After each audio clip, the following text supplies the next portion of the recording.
जीवा हसत होइनी जीवन मान चुक्ति बिना कारण रे हुए चुक्ति जीवन मान चुक्ति बिना कारण रे हुए चुक्ति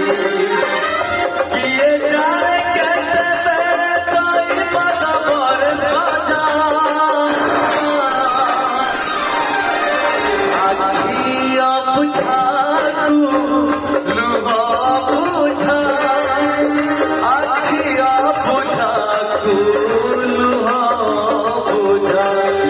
आखिया बुझा तू लुहा बुझा